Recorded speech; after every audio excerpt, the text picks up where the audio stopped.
श्री गणेशाय नमः। जो हा दुर्लभ योगिया जनासी, उभाची देखिला पुंडलिकापासी। हरपले दुजेपण फिटला संदेह, निमाली वासना गेला देहभाव। विटेवरी उभा पंढरीचा राणा, सेना म्हणे बहु आवडतो मना।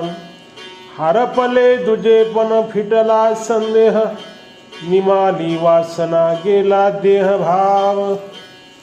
जो पांडुरंग योग्यांना सुद्धा दुर्लभ आहे, तो पंढरपूरला पुंडलिकाजवळ उभा आहे। त्याला पाहून माझा दुजेपणा हरपून गेला। मी आणि पांडुरंग वेगळा आहे ही भावना नष्ट झाली। मनातील संशय नष्ट झाला, माझ्या सर्व वासना नष्ट झाल्या आणि माझा देहभाव पण गेला। संत सेना महाराज म्हणतात, विटेवर उभा असलेला पंढरीचा राजा मला मनापासून आवडतो। ओ